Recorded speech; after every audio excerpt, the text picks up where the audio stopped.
అందులో ఆల్మోస్ట్ 3 పథకాలు మహిళలపైన నెరవేరినాయి. ఉచిత బస్ ఒకటి, ఉచిత కరెంట్ ఒకటి, ఉచిత గ్యాస్ ఒకటి. ప్లస్ ఇప్పుడు నెరవేర్చాల్సింది ఏంటి 2500. తొందరలోనే అది కూడా చేస్తారు. ఇంకా వృద్ధాప్యన కానీ హ్యాండిక్యాప్ పింఛన్ కానీ ఇవన్నీ పెంచేది ఉంది, పెంచుతారు. ఏది కూడా 6 గ్యారెంటీల ఎలక్షన్స్ ముందు ఏవైతే చెప్పారో అవి ఖచ్చితంగా మన సీఎం గారు నెరవేరుస్తారు. అందులో ఎలాంటి సందేహం కూడా లేదు. ముఖ్యంగా మహిళా కమిటీ మహిళా కాంగ్రెస్ నాయకురాళ్ళ పాత్ర ఏంటి అంటే ఇందులో ఇప్పుడు గత ఎలక్షన్లో మనం దెబ్బతిన్నాం. రాబోయే ఎలక్షన్స్ జిహెచ్ఎంసీ ఎలక్షన్స్ ఉన్నాయి. అందులో మహిళా రిజర్వేషన్స్ వస్తాయి, మహిళలు నిలబడతారు, నాయకులు నిలబడతారు. రేపు మళ్ళీ అసెంబ్లీ ఎలక్షన్స్ వస్తాయి. మన నాయకులను మనం గెలిపించుకోవాలి అంటే ఏవైతే మన ప్రభుత్వం నుంచి పథకాలు వస్తున్నాయో అవి నిజంగా జనాలకు చేరినాయా లేవా, మనం మీటింగ్లకు వచ్చిన మీటింగ్లు అటెండ్ అయినా కాదు. ఏ డివిజన్ అధ్యక్షురాలు మీ కింద 10 మెంబర్స్ కమిటీ ఉంటారు. అవసరమైతే బస్తీ ప్రెసిడెంట్లకు కూడా వేయండి.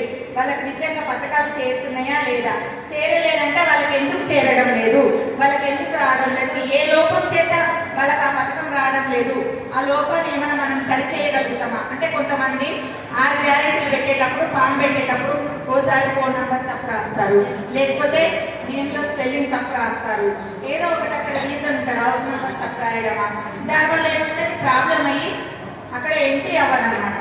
అవి ఏమన్నా ఉంటే లోపాలు సరిచేసి ఎలక్షన్లో ప్రజల దగ్గరికి వెళ్ళడం కాదు, ఇప్పుడే ప్రజల దగ్గరికి వెళ్ళి ప్రజల యొక్క ప్రాబ్లమ్స్ ఏంటని మనం కనుక్కుంటే రేపు మనకి ఎలక్షన్లో ఈజీగా గెలవడం అవుతుంది. అర్థమవుతుందా? కాబట్టి వాళ్ళకు కూడా మన మీద అభిమానం పెరుగుతుంది. అరే ఎలక్షన్ ముందు కూడా వచ్చి మాకు ఏం కావాలో మా గురించి ఆలోచించారు, ఈ నాయకులను మనం గెలిపించుకుంటే రేపు మనం మంచి చెడ్డ చూస్తారన్న భావం ఉంటుంది. కాబట్టి మెయిన్ ఇది ఇందులో మహిళా కాంగ్రెస్ పాత్ర చాలా ఉంటుంది. ఎందుకంటే మహిళా కాంగ్రెస్కి ఎందుకు చెప్తున్నానంటే ఒంటింటి వరకు పోయే అధికారం మహిళలకు ఉంటుంది. జెంట్స్ పోలేదు కదా, జెంట్స్ పోలేదు. ఒక మహిళని కన్విన్స్ చేయాలంటే మనము వంట రూమ్ల వరకు వాళ్ళ బెడ్రూమ్లో కూడా పోయి చెప్పే అంత ఓపెన్ మనకు ఉంటుంది అధికారం. కాబట్టి మహిళా పాత్ర చాలా ఇది. అందులో మా అన్నలకు చెప్తున్న డివిజన్ ప్రెసిడెంట్లకి, బ్లాక్ ప్రెసిడెంట్లకి, మా మహిళలకి మంచిగా సహకరించండి, వాళ్ళకి సపోర్ట్ చేయండి. రేపు మీకు టికెట్ వచ్చినా వాళ్ళకి టికెట్ వచ్చినా బండ రమేష్ అన్న ఆధ్వర్యంలో అందరినీ గెలిపించుకోవచ్చు. మనం గెలిపించుకొని రేపు మళ్ళా రాబోయే అసెంబ్లీ ఎలక్షన్లో కూడా అన్నకు కూడా మంచి ఒక బలం ఉంటుంది. అట్లా వెళ్ళినామంటే మనకి వర్క్ ఈజీ అవుతుంది అనమాట. పదవులు తీసుకొని పేపర్లలో బ్యానర్లు వేసుకోవడం కాదు, నంబర్షిప్ అన్నది చాలా ముఖ్యం. నేను ఎవరికి ప్రతి ఒక్కరికి స్థానం కల్పిస్తా, ఏదో ఒక స్థానం కల్పిస్తా, జిల్లాలో కల్పిస్తాను, స్థానం రాష్ట్రంలోనైనా ఎక్కడో ఒక చోట మీరు నంబర్షిప్ చేసుకున్నట్టయితే, మీరు నంబర్ చేసుకొని లోకల్లో అన్న వాళ్ళు ఉన్నారు వాళ్ళని కలిసినట్టయితే నాకు చెప్తారు. కంపల్సరీ పాత వాళ్ళకి ఎక్కడ కూడా అన్యాయం జరగకుండా మేడ్చల్ మహిళా కాంగ్రెస్ ప్రతి ఒక్క చోట స్థానం కల్పిస్తుంది.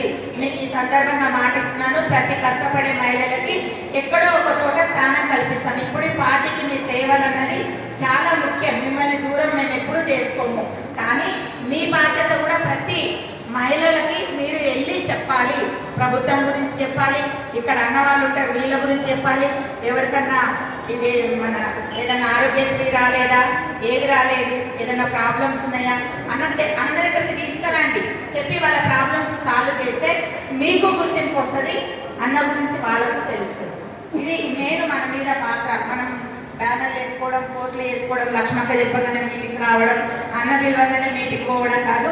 ఇప్పుడు నేను జిల్లాలో ఉన్నా కూడా మీరు నమ్మరు, నా డివిజన్లో కంపల్సరీ నేను దృష్టి పెడతా. నా డివిజన్లో ఎవరికి పింఛన్ వస్తుంది, ఎవరికి రోజు డైలీ మా సత్యనారాయణ గారు డైలీ 2 hours కేటాయిస్తా పొద్దున్న. నా డివిజన్లో ఎక్కడ ఎవరికి ఏం రాలేదు, ఏం ప్రాబ్లం అంటే మనం ఎక్కడున్నా మనం ఉండే స్థానం అన్నది మనకు చాలా ఇంపార్టెంట్. ఇల్లు గెలిచి రచ్చ గెలవమంటారు, మనం ఉండే స్థానం చాలా ముఖ్యం. కాబట్టి ఆ పాత్ర మీరు కంపల్సరీ చేయాలి.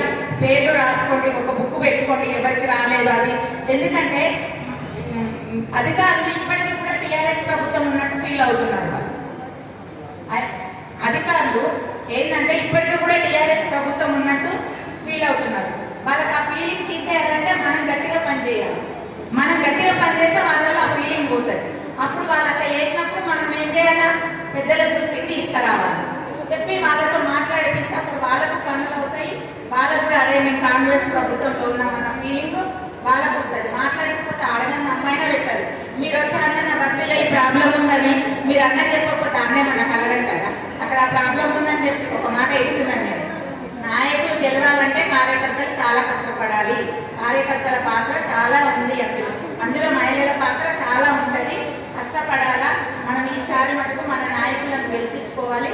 రేపు కార్పొరేషన్ ఎలక్షన్లు కూడా మన వాళ్ళందరికీ, అందులో ముఖ్యంగా మన జిహెచ్ఎంసీ తల్లులు పొద్దున లేస్తే పాపం వాళ్ళ కుటుంబాలను వదిలిపెట్టి వాళ్ళ అంతా ఇచ్చేసి అక్కడ ఏం జరుగుతుందో ఏమో, ఎవడో డ్రైవింగ్ చేసి తాగొస్తాడు చేస్తాడు, పాపం ప్రాణాలను గుప్పట్లో పెట్టుకొని మన కోసం మనందరం సుచిత్రంగా ఉండాలని చెప్పి, మళ్ళీ ఎన్ని అంటువ్యాధులు వచ్చినప్పటికీ ఏది వచ్చినా కూడా మనమైతే శానిటేషన్ వేసుకొని కడుక్కొని అది కట్టుకొని ఇది కట్టుకొని బయటికి వచ్చినామంటే బట్టలు మర్చుకొని పాపం వాళ్ళు ఏది వచ్చినా అన్నింటినీ భగవంతుని మీద భారం వేసి వాళ్ళు పనిచేస్తుంటారు. నిజంగా ఆ తల్లులకు చేతులు ఎత్తి దండం పెట్టాలమ్మా. మీకు నిజంగా ఆ భగవంతుడు మీకు మంచి ఆరోగ్యం ఇవ్వాలని చెప్పి, ఇంకా ప్రభుత్వం మీ పట్ల ఇంకా మంచిగా చేయాలని చెప్పి కోరుకుంటూ, అందరికీ మా మహిళా మనులందరికీ కూడా మళ్ళా ఒకసారి మహిళా దినోత్సవం శుభాకాంక్షలు చెప్తూ, మా రమేష్ అన్నకు కూడా మంచిగా భగవంతుడు ఉన్నతమైన స్థానాలు ఇవ్వాలి, ముందు ముందు మంచి అవకాశాలు రావాలి.